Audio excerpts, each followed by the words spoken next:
Hello students, good morning all of you. आज पढ़ेंगे 15.3 का 7वां सवाल। पढ़िए 7वां सवाल क्या कहता है। 7वां सवाल, दी गई आकृति 15.16 में, जो ये आपको सामने आकृति दी हुई दिख रही है, उसके अंदर ABMC त्रिज्या 14 सेंटीमीटर वाले एक वृत्त का चतुर्थांश है। ABMC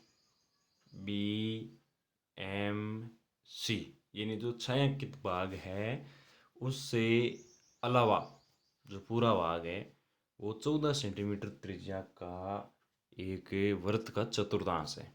और वृत्त के चतुर्थांश के क्षेत्रफल का सूत्र आपको याद है, लिखाया गया है πr² 4 तथा BC को व्यास मानक मानना है। B और C को व्यास मानना है।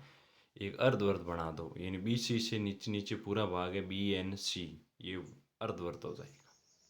अर्धवृत्त का क्षेत्रफल πr²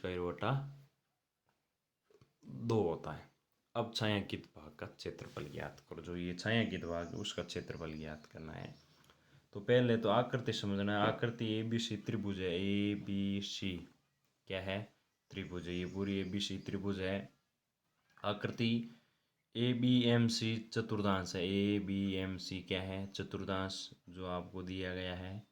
और आकृति BNC क्या है? अर्धवृत्त। अब आप इस छायांकित भाग का क्षेत्रफल कैसे ज्ञात करेंगे? तो उसका सूत्र देखिए इस चित्र से कि छायांकित भाग का क्षेत्रफल ज्ञात करने के लिए पहले इस पूरी आकृति का क्षेत्रफल ज्ञात करना पड़ेगा। ABNC पूरी आकृति का क्षेत्रफल ज्ञात करेंगे तो दो टुकड़ों में, कैसे कि AB और C। पहले तो ये ले लो, यहाँ से यहाँ तक त्रिभुज का क्षेत्रफल प्लस इधर वाला पूरा क्या है? अर्धवृत्त का क्षेत्रफल। ये पूरी आकृति का क्षेत्रफल आ गया। अब इसमें से घटा दो केवल और केवल जो ये चतुर्थांश का क्षेत्रफल है, यहाँ से यहाँ तक का। यदि यहाँ तक का हम घटाएंगे तो पीछे बचेगा केवल और केवल जो छायांकित भाग है उसका क्षेत्रफल। यानी थोड़ा यहाँ दोबारा समझ लेना कि पहले त्रिभुज का क्षेत्रफल प्लस ये इधर इस BC रेखा के उधर इस तरफ का पूरा ये अर्धवृत्त है, तो इसका क्षेत्रफल ज्ञात करेंगे तो ये आपकी पूरी आकृति का क्षेत्रफल आ जाएगा। और इसमें से जो ABMC चतुर्थांश का क्षेत्रफल घटाएंगे तो पीछे इसका जो ये छायांकित भाग है उसका क्षेत्रफल बन जाएगा, ज्ञात हो जाएगा। तो अब देखिए, हम सबसे पहले त्रिभुज ABC का क्षेत्रफल ज्ञात करते हैं। ABC क्या है? 1/2 आधार गुणा ऊंचाई। आधार ये मान लो, ऊंचाई ये मान लो। तो आधार भी 14 है, ऊंचाई भी क्या है? 14। त्रिभुज ABC का क्षेत्रफल 1/2 14 गुणा 14। 2 से 14 कट गया 7 बार, और 7 को 14 से गुणा किया 98 सेंटीमीटर स्क्वायर। यह आ गया त्रिभुज का क्षेत्रफल। अब ज्ञात करेंगे अर्धवृत्त का क्षेत्रफल। तो चित्र में देखो, इधर इधर अर्धवृत्त है, ये इसका व्यास हो जाएगा अर्धवृत्त का। और इधर से देखेंगे तो ये त्रिभुज का क्या होगा? कर्ण होगा। तो ये है वो त्रिभुज का, उधर से तो व्यास होगा, इधर से क्या होगा? त्रिभुज का कर्ण। तो देखिए हम कैसे ज्ञात करेंगे कि BC अर्धवृत्त का व्यास है और उधर से देखिए त्रिभुज का कर्ण है। कर्ण कैसे ज्ञात किया जाता है? आधार स्क्वायर प्लस लंबी स्क्वायर। आधार 14 है और लंबी क्या है? 14। 14 का स्क्वायर प्लस 14 का स्क्वायर 196 प्लस 196। इधर स्क्वायर है, स्क्वायर हटाएंगे वर्गमूल लग जाएगा 392। 392 को लिख सकते हैं 196 गुणा 2। क्या लिख सकते हैं? 196 गुणा 2। यानी 196 का वर्गमूल कितना होता है? 14√2। ये क्या आया? BC मतलब त्रिभुज का तो कर्ण और अर्धवृत्त का व्यास। अब त्रिज्या ज्ञात करेंगे। त्रिज्या होती है व्यास बटा 2। त्रिज्या क्या होती है? व्यास बटा 2। तो त्रिज्या R व्यास बटा 2 इन 14√2 बटा 2। 2 से 7 14 कट गया 7 बार, तो 7√2 किस त्रिज्या आ गई है? अब ज्ञात करेंगे अर्धवृत्त का क्षेत्रफल। पाई आर स्क्वायर बटा 2। पाई का मान 22/7, 7√2 इंटू 7√2 बटा 2। 7 से 7 कट गया, √2 को √2 से गुणा किया 2, 22 इंटू 7 बटा 2, 2 से 2 कट गया, 22 आता है 154 सेंटीमीटर स्क्वायर। किसका क्षेत्रफल आ गया? अर्धवृत्त का क्षेत्रफल। अब आपको पता है क्या बच गया? अर्धवृत्त का आ गया। अब हम ज्ञात करेंगे, इधर देखिए सूत्र के अंदर देखो त्रिभुज का आ गया और अर्धवृत्त का आ गया। अब बचेगा चतुर्थांश का क्षेत्रफल। तो चतुर्थांश का क्षेत्रफल ज्ञात करेंगे तो अर्ध के चतुर्थांश का क्षेत्रफल का सूत्र क्या होता है? पाई आर स्क्वायर बटा 4।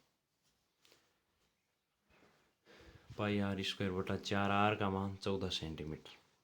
त्रिज्या यहाँ इसकी क्या होगी? चतुर्थांश की त्रिज्या आपको सवाल में ही दिया गया है कि 14 सेंटीमीटर होगी। अर्धवृत्त की अलग होगी, ध्यान में रखना।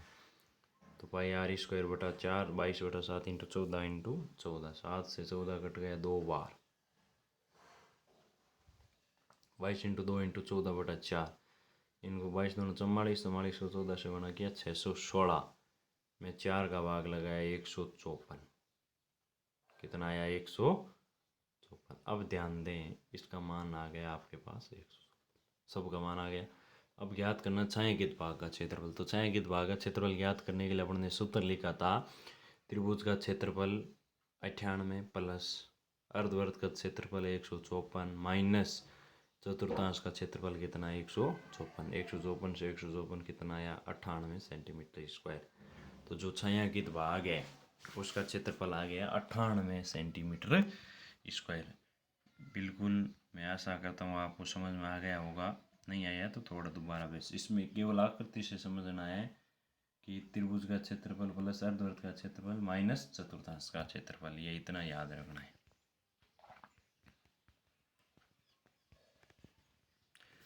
अब देखिए सवाल नंबर 8। दी गई आकृति में ए बी व्यास है।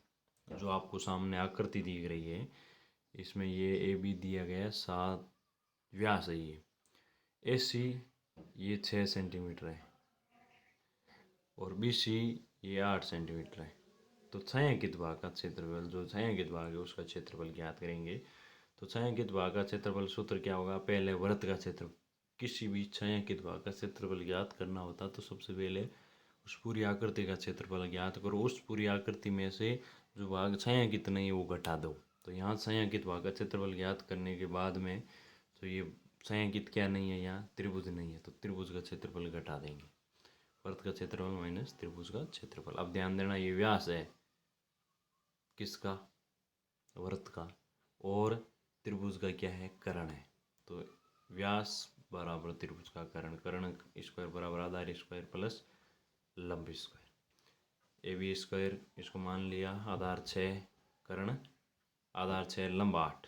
ये 6 और 8 है, 6 का स्क्वायर 36, 8 का स्क्वायर 64। कितना हुआ? 100। 100 का अंडर कितना हुआ? 10 सेंटीमीटर। ये आया व्यास। तो त्रिज्या कितनी हो जाएगी इसकी? आधी। वृत्त का क्षेत्रफल पाई आर स्क्वायर, व्यास 10, त्रिज्या हो गई 10/2 यानी 5 सेंटीमीटर। 22/2 इंटू 5 इंटू 5 25, 550 में 7 का भाग लगे 78.57। किसका क्षेत्रफल आ गया? वृत्त का क्षेत्रफल। अब अपने को घटाना है त्रिभुज का क्षेत्रफल। तो देखिए त्रिभुज का क्षेत्रफल का सूत्र क्या होता है? 1/2 आधार गुणा ऊंचाई। आधार 6, ऊंचाई 8। 1/2 6 इंटू 8, 6 2 से 3 बार, 8 देरी 24 सेंटीमीटर स्क्वायर त्रिभुज का क्षेत्रफल। अब छायांकित भाग का क्षेत्रफल ज्ञात करेंगे। तो छायांकित भाग का क्षेत्रफल ज्ञात करने के लिए आपको सूत्र लिखा गया था कि वृत्त के क्षेत्रफल माइनस त्रिभुज का क्षेत्रफल। वृत्त का क्षेत्रफल 78.57, त्रिभुज का 24 घटा दो 54.57 सेंटीमीटर स्क्वायर। जो छायांकित भाग है उसका क्या आ गया? क्षेत्रफल। तो धन्यवाद। आपको ये सवाल रफ कॉपी में मिलाने हैं। थोड़े से कठिन है, ज़्यादा कठिन नहीं है, बिल्कुल चित्र से होने वाले सवाल हैं, सरल है, आसानी से हो जाएंगे। तो ये सवाल आप पूरे पेयर कॉपी में काम कर लेना रफ में मिला करके। और मैं आशा करता हूँ आपको ये सवाल समझ में आ गया। यदि नहीं आया है तो उसको थोड़ा दोबारा देख करके समझ लेना।